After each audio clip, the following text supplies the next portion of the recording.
You know, when I was a kid, all my friends would be out playing football or chasing girls. Me, I was sat at home playing video games. I regret nothing. Hello and welcome back to my rose-tinted walk down memory lane. In part 1 we took a look at the 8 and 16-bit systems that I grew up on. But today I will be rolling back the years to when Sony first threw their hat into the gaming ring and Sega was still relevant. Because we're kicking things off with the 32-bit era. And first up is the Marmite of consoles, the Sega Saturn.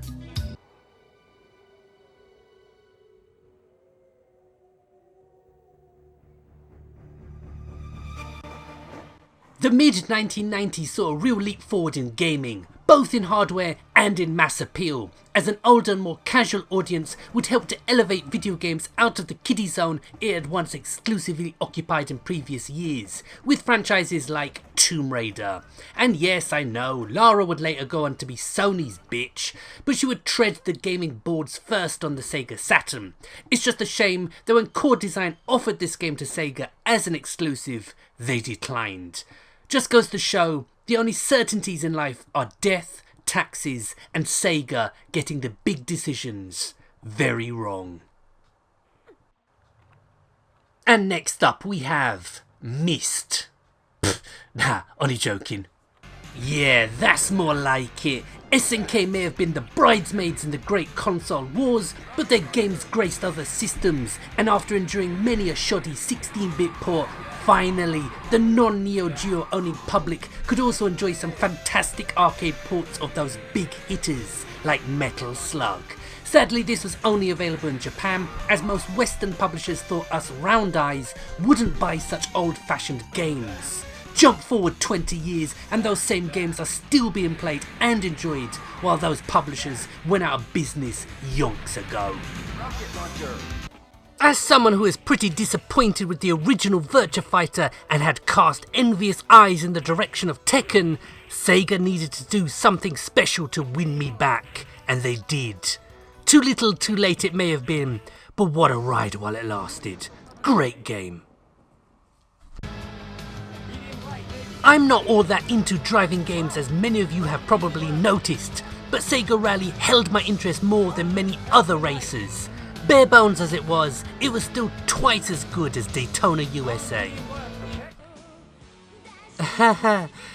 Yeah, back in 1996 when Sailor Moon ended its run, I had an anime schoolgirl-sized hole in my life. Enter Clamp with their mass media manga, and I was instantly hooked. I badly wanted this on the SNES, but it was never translated. But thankfully, Working Designs heard my prayers and translated the Saturn release. And while no Final Fantasy VII beta, it would occupy my idle hands while waiting for Final Fantasy VIII.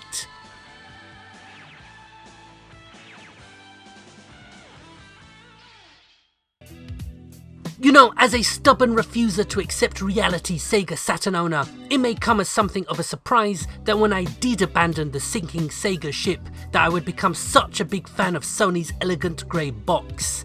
But as all true gamers know, whichever system has the exclusives will always get our hard-earned groats.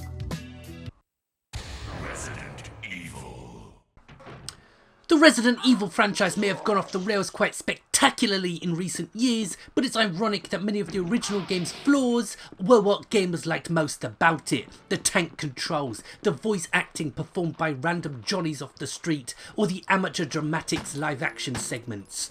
But all this was simply dressing over what was and still is one of the most era-defining games of all time. The dawn of CD gaming opened new and exciting possibilities in gaming. Once developers got it through their thick heads that FMV games was not what we wanted. Music is of course a different story, and Parappa the Rapper here was one of the first games that truly combined music and gaming successfully, which like Resident Evil would also create a whole new genre in video games. Before Final Fantasy VII swept all before it, a little known RPG called SUIKODEN captured my imagination, with its 107 recruitable characters and all-out pitched battles. By the time part 2 that you see here came along, I was a seasoned RPG campaigner, so it needed to improve greatly over the original.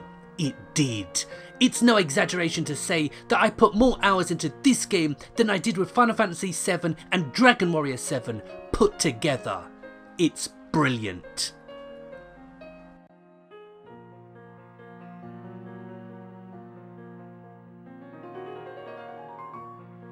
A few years ago, I was always mentioning the fact that the one genre I missed most from my youth was the good old-fashioned point-and-click adventure.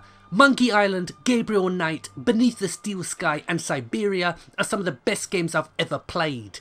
Broken Sword is indeed worthy of mention among those classics, but had the advantage of being on console. And to think I only picked up a copy myself because I thought it was a fighting game. You know, nostalgia can be a funny thing, because I am one of the very few, if not the only one, to keep it gully enough to tell you all that I thought Final Fantasy VIII was a great sequel to 7. So many of my friends were shocked when 8 didn't feature the return of Cloud and other characters they liked that they didn't even play this game. But I knew how Square operated, and certain design choices aside, I loved this game. The Nintendo 64 may have been the direct competition to the PS1 and Saturn, but despite owning one, I have no real nostalgia for the machine. But the same can't be said for the Game Boy Advance, which I adore. Having only played Castlevania 4 on the SNES at this point, I made sure my first purchase for the GBA was Circle of the Moon, simply known as Castlevania here in the UK. But missing taglines aside, this was a fantastic 2D entry into Castlevania canon. If you're a regular viewer of this channel, you will already know my stance on Phantasy Star, but back in 04 I had yet to play parts 1 or 4.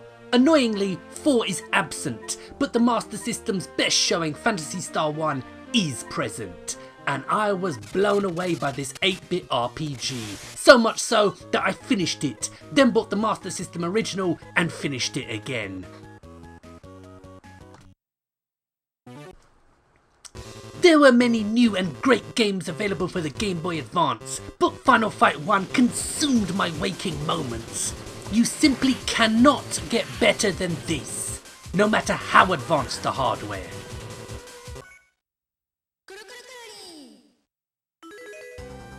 There's always room for a bit of nonsensical Japanese silliness, and KURARIN, a launch title, was one highlight of owning a GBA for me. Mind-numbingly addictive and a difficulty that never lets you get complacent. A game I now need to play again.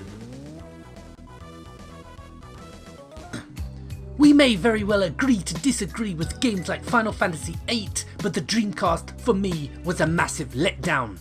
But it remains the only console I have ever bought on launch, and I tried to love it, I really did. So I have some nostalgia for it, at the very least. I truly loved Resi 1 and 2, but 3, despite being technically sound, just didn't draw me in as I had hoped. So I was expecting a lot from Resident Evil Code Veronica on the Dreamcast, and I have to be honest, it's probably the most fun I had with the system. Get Set Radio! The first game to make full use of the cel-shaded style was this Tony Hawk's inspired graffiti em-up, which took me a while to warm to because I did not care one bit for all those inexplicably popular skating games, but when I did play it, I thought it was one of the Dreamcast's few must-own titles. The Dreamcast is thought of in some quarters as being ahead of its time. It wasn't. In fact, the exact opposite is true. It was very much of its time, and its time saw the rise of the multiplayer party game style, the most memorable of which was this Mario Party style fighting game from Capcom.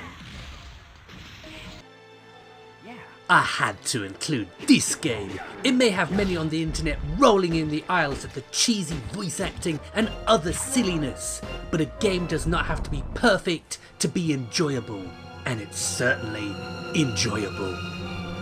You must be with Tim. Tim is what?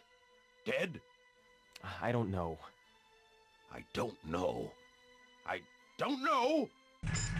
I was gonna show off some Sonic Adventure, but this video is about the nostalgia. And Making X, a game I picked up for tuppence when the console was discontinued, is one of the very few Dreamcast games I still go back to play every so often. It's hugely underrated even by so-called fans of the system. But I've always championed it, and if you're watching this and haven't played it, try it yourself. You'll thank me. Well, there we have it. I was originally planning to look at the PS2, original Xbox and maybe PSP, but ran out of space. If you would still like me to do that, then I'm more than happy to do a part 3. Just let me know. In the meantime, I have a number of other videos in various stages of development, so look forward to those. So all that's left for me to say is thanks for watching, and I'll see you guys soon. Laters.